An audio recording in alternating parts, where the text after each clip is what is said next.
Hello, everyone, and welcome to today's episode where I interview Erin Bergant, Harrod of Heartfelt Homespaces. So Erin, oh my gosh, we talk about design and color and trends, but then she also shares this really beautiful story with us about how she was able to use her expertise in design to support her father during his illness. So I love this story. I can't wait for you to hear it. Welcome to Revive Thriveology. I help women transform their lives by harmonizing their living space through holistic home practices. I'm your host, Lisa Morton. Hello, and welcome back to this episode. I'm your host, Lisa Morton, and in this episode, I'm chatting with Erin Bergant Harrod. Erin, how are you today? Doing well. How are you? I'm doing well. I'm so happy to have you chat with me. Erin has been in the interior design industry for 14 years and also in Feng Shui and energy work. And I think interesting enough, we both had the same little path. It was initially started with Reiki and learning about Reiki energy, and it's how fun that works out. Yeah. Oh, Erin, tell everyone a little bit about yourself, where you're at, all your work that you do. Sure. Well, I'm located east of Cleveland in Painesville. Obviously, I do interior design, so a lot of kitchens, baths, basements, family rooms, everything, new homes, remodels, all that fun stuff. I'm a mom of 3 little kids who keep me busy. And some dogs, right? Yes, 2 dogs, both puppies, actually, so that's been an adventure. Yeah. Nice. Yeah. So tell me about your favorite thing about interior design. What do you love about design? What draws you in? Everything. I'm such like a person that has to be happy in my surroundings visually. But I'm also a detail person, so of course I'm over here like, okay, this isn't perfect, perfectionism thing, but you could use all of that, in design, and so it's kind of cool because those are things I naturally do.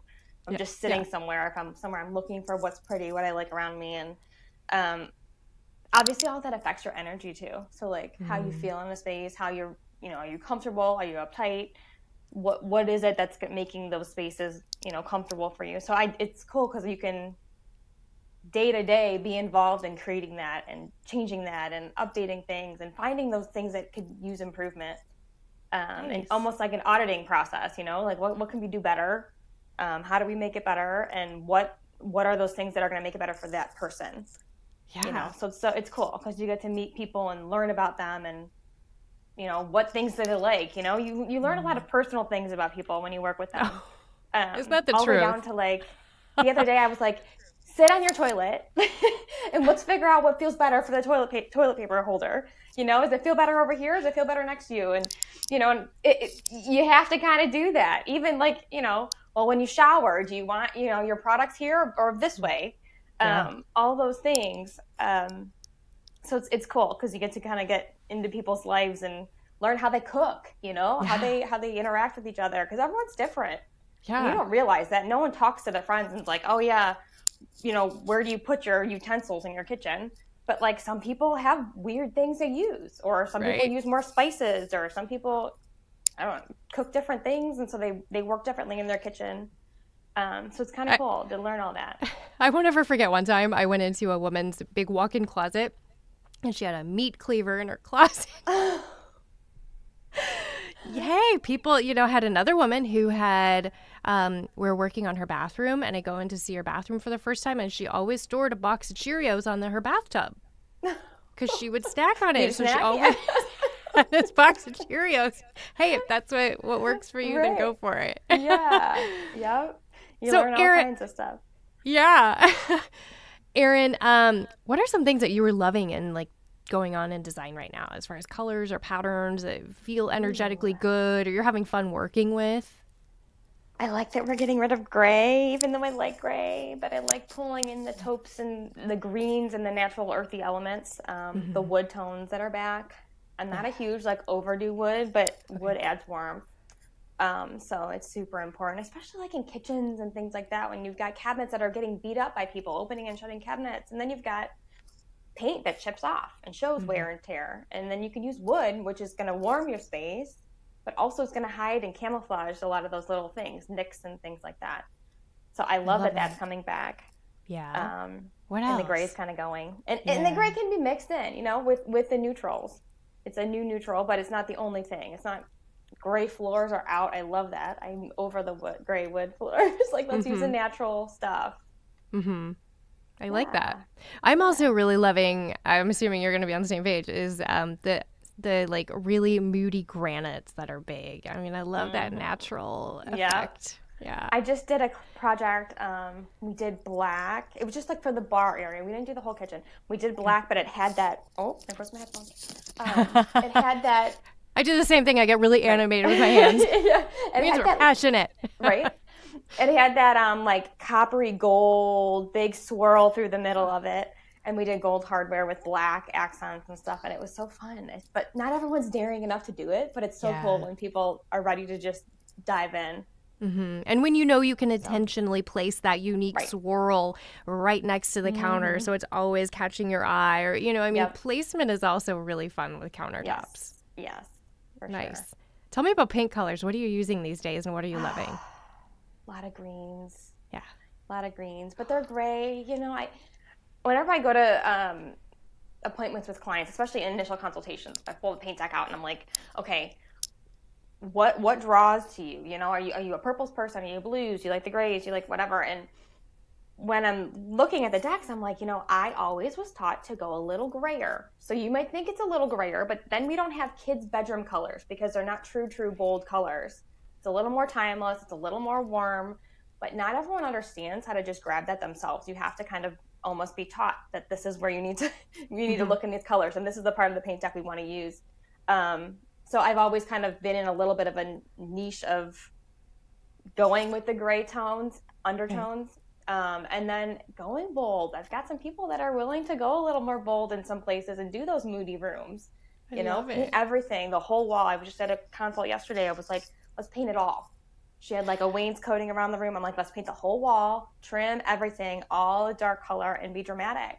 And then we'll do some light draperies and, you know, give you a little bit of brightness, but let's do it. And she was like, well, I'm going to do it. And I was like, yes, let's do a dark color, bold color. And that was a shade of a green. You know, it was a deeper green. I did a couple bedrooms and bathrooms in greens. Green's kind of here, but some blues are coming back too. Like denim blue is a big one. People always, it seems like a classic. Blue's a classic color. It's just, you know, that you've got the trends that change what shade of that blue it is. But that denim, and, you know, that's kind of a forever color, obviously. If you look at fashion, that's where you can get a lot of the color direction too. So yeah, that's the big stuff. I love this. I love that we're talking to color. I've always found it interesting, like just over my career, and I'm sure you've seen this too, that just how they do shift, right? They go like reds went from like berries to like paprikas to like true reds to like, and how it morphs over time. And it's just, it's fun because it's always fresh and new. Like you're using these same colors, but it's a fresh new approach. So regarding the bold colors, do you feel people are more open to that these days than maybe in the past? Or with these bold rooms? It depends on the client. I think it depends on the person. I think some people are just, in general, more safe. And especially like Lake County. Like I always tell people, like, they're like, do you have any pictures of, you know, projects where you've done like XYZ? And I'm like, we propose those ideas, but then usually we get to the point of people committing and they're like, what about resale? Really what about resale? What are we going to do about later? What if I hate it in 3 years? Paint's an easy way to change it though. So like paint, you can commit to a bold color. It's paint. Most people can paint. I mean, it's going to take a little work to go over a dark wall, but you can paint. Whereas some other things are it's a little harder to change. Your kitchen cabinets or your countertops, those are a little different. But yeah, I think it helps having like Instagram and things like that where people can see. They can see what it looks like, and it gets people a little more comfortable with like, okay, I can do it. People are doing it. I can do it too. You know, one thing I kind of always struggle with is like HGTV, right? Because they throw out these like crazy wild things, right? And we as designers know you're good. We know that it's for TV, right? Right. But it also does push people in this direction to venture out a little more from what their little comfort zone. So I think that's kind of there's good and there's not so good sides to that. Yeah. The whole budget part's a problem on TV. People call you and like, I have $10,000 to do my kitchen. You could use some countertops. Yeah. That's about it. Oh, and that's hard. So, that's hard when they're not realistic. Yeah, especially, I'm always amazed at the home shows out in California when they're selling these houses and like flipping these houses. I'm like, how are they putting all that in there for X, Y, Z?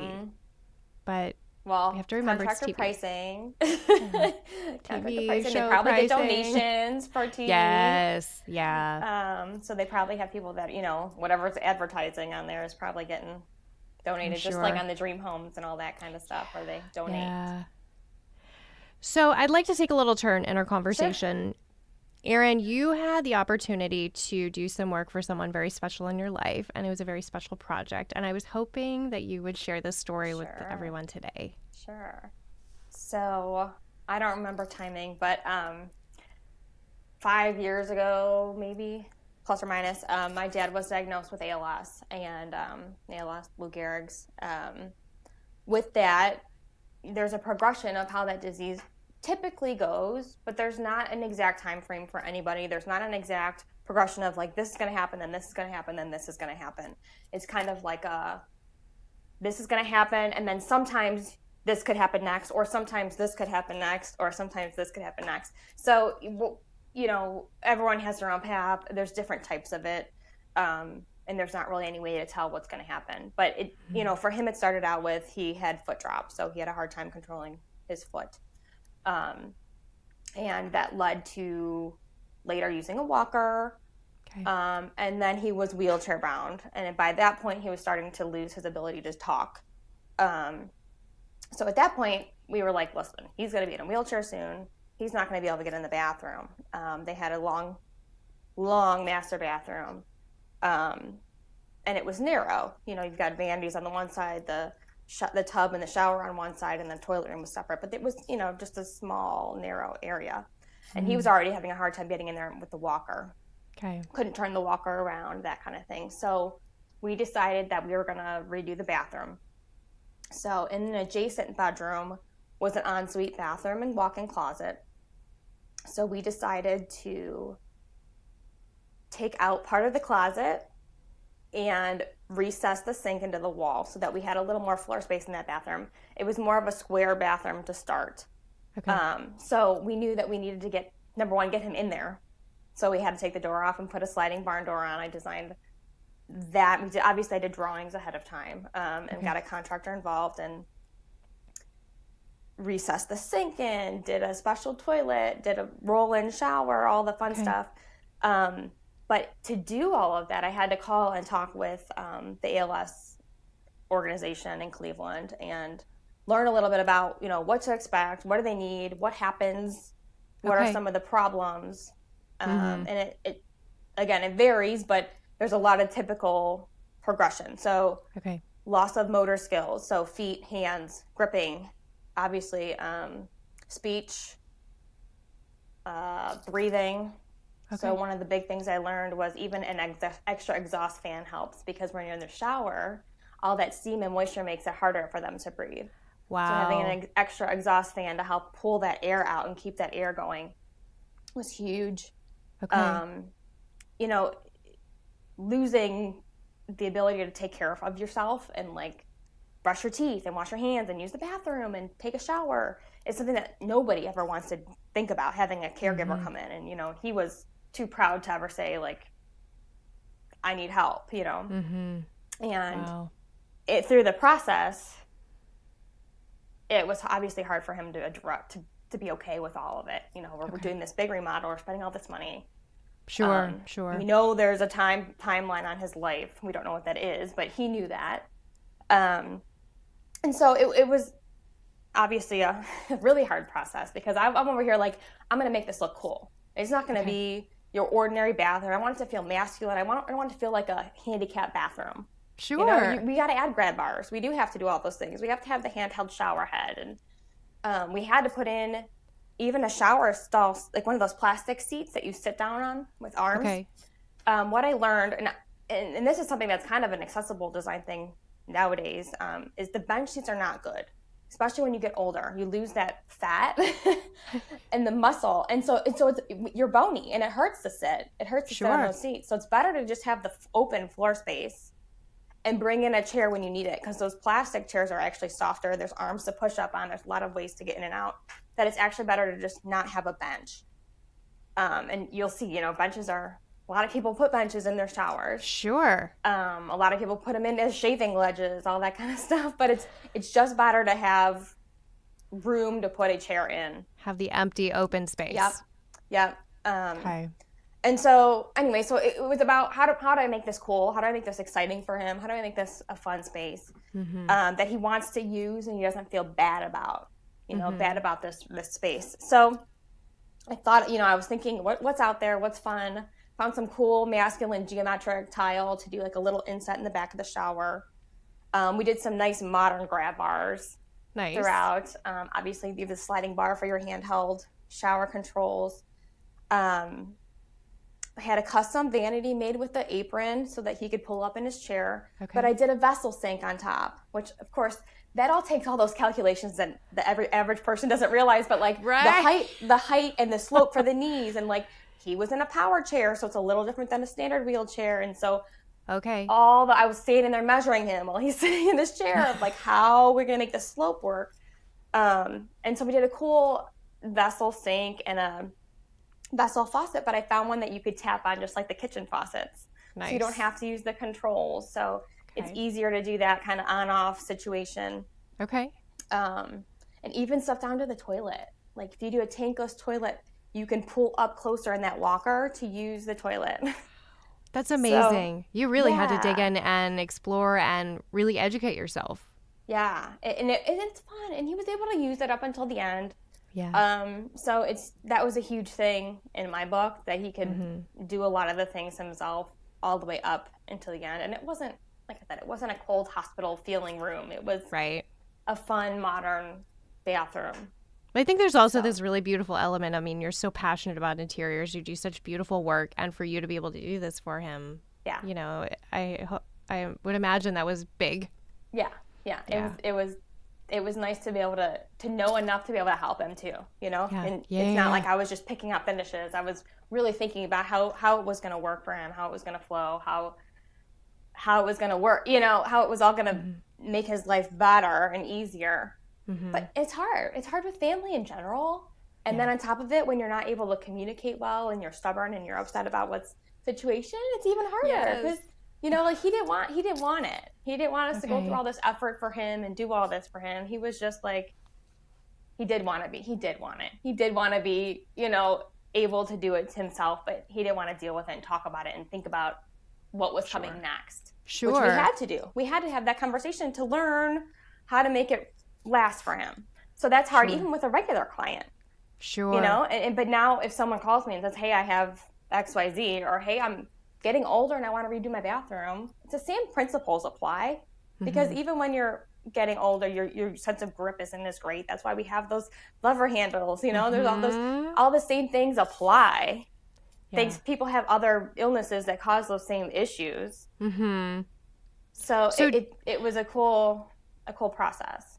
Yeah, I bet. Do you have a couple major takeaways that you could share with people if they were going through this, or how to research to set up a space if they don't live near you and can't hire you? Yeah.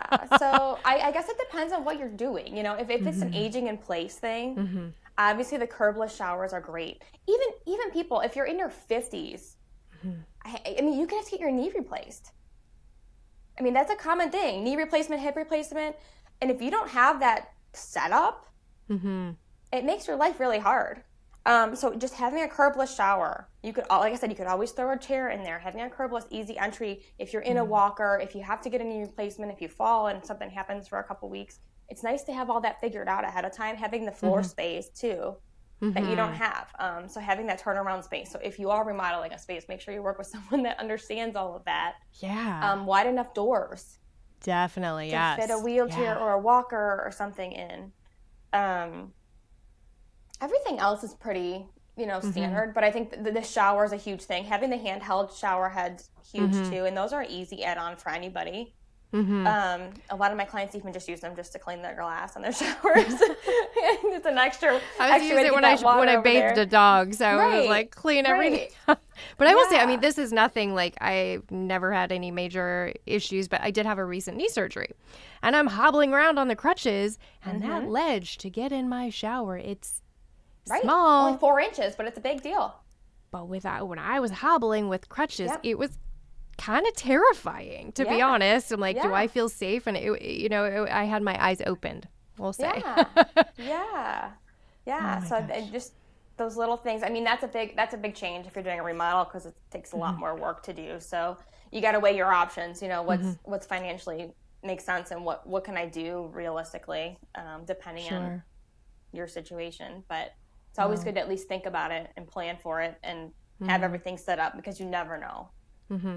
I like that. You never know, and just be aware. And there's so many options out there now for different things. So they're coming out with new products every day, and that's I always say that. I don't know if you're the same, but I get frozen a lot designing my own home, because I'm like, I know tomorrow there's going to be something even cooler that comes out. It's very hard to do your own. And then if you have anybody else that has input, then it's even worse. For me, for my own house. It's like, I would rather just do it myself, but my husband has an opinion too. So what I do with my clients, and they're like, oh yeah, my husband doesn't like this. And I'm like, okay, well, we're going to find a happy medium, because I get it, and some people are like, no, I have the control. Nobody else, they don't care. He doesn't care, or she doesn't care. Sometimes it's the guy, my wife doesn't, is happy with whatever. But that's a hard thing too in design. It's like melding two sides, and you have to have both people tell you what they want separately, because then you can really meld them together. But it's I actually just worked with someone too. right I feel like part therapist sometimes. But I just worked with someone. They have a log cabin out in the woods in Minnesota, and she's very earthy and loves to be around nature and like calming, peaceful, and he's crazy. Like these chairs that he had, I mean, they were wild, they're cool, but like super like abstract artwork. I mean, totally different realm. And so she was stressed out and anxious from his decor, and so it's trying to find this balance so everybody can feel that their space represents them, and they're but then they're comfortable. That's so important. Oh my gosh. Well, Erin, this has been fun. I have one final question for you today. I want to know about your favorite space in your own home. Tell me about it. So this is it. Not that many people would say their office is their favorite space, but it is mine. And part of it, I think, is because I finally picked my colors and designed my office. And I think part of it's also because of what I do here and how I use the space. And your energy will sit in the space, right? So we know if we use a space, the energy is different than if we don't use a space, all that fun stuff. But also part of it's because I designed this space so that it helps balance me as a person. So I do have a lot of wood and a lot of fire. I brought a little more metal and a little bit more water in here because I need those things, but I also know how I work. And, and where in my house this is. It's a metal element. So balancing all of those things, balancing how it functions, how can I keep it organized? How does everything have a place to go? And then also I do a lot of like metaphysical stuff in here. So I think that part of it makes me excited to be in here because I like that energy. Nice. So that's really cool too. And so whenever I do like a Feng Shui reading or something, I sit here and I do a meditation before I start, and I do all of it here. And so, but then I also do all the fun design stuff too. So I can sit here and work on my computer or do some drawings or whatever. But like it's all stuff I like. Yeah. And I'm surrounded by things that I like and I'm comfortable. And it's also only mine. It's like nobody else's energies in here. Like people don't come and hang out. It's me. So having that space, you know what I mean? Having that space where nobody else's interference is in there. Don't you sometimes feel like it's like a little girl and it's your bedroom? Yeah, it is. I get that way with my office because of all my favorite little things. And it's like my closet too. I've got a little, for a while I was doing meditations in my closet because I was like, this is my only space where it's like quiet, dark and contained. Yeah. And so, you know, you have that space in your home, and like you have to have some space, especially as like a mom, a female, of whatever. You've got dogs, kids, whatever it is. You need your space for like, leave me alone for 5 or 10 minutes, and this is my space, or just nobody else touch any of my stuff. This is mine. And you know, that's an adjustment. Yeah. You know what I mean? To your life, at least for me. Like I was an only child really for the most part of my life, and so my husband was too. So when we got married, we have 3 kids and 2 dogs, and our house is like, right? So not having that place of like calm and like quiet and like me. So like this has become that space. This is my calm and quiet and me, and I get to do everything I love in here. So nice. It makes the space the best, you know? That's how I love it. You're like glowy even as you talk about it. I love this. Well, Erin, I am going to share all about you in the show notes so people can follow you. And I'm also offering some new things on the podcast for everyone listening. Make sure you pop over and grab my top feng shui tips. I'm also going to be doing a feng shui audit on the podcast, which is going to be fun. I hope you'll check that out, Erin. I think it'll be kind of interesting, so people can apply. You can just go to my website, go check it out. Info is all on there. Erin, thanks again for joining me today. Thank you. All right, everyone, we'll see you next time. I'd like to thank our production company, Coraggio Media, the WELT 95.7 studios, and our sponsor, Good Sheet. For more information, follow the link in the show notes. Be sure to hit like, hit the subscribe button, and leave us a 5-star review. If you want to connect, find us on Facebook, and be sure to let me know what topics you'd like to hear about. Thank you so much for listening. See you next time.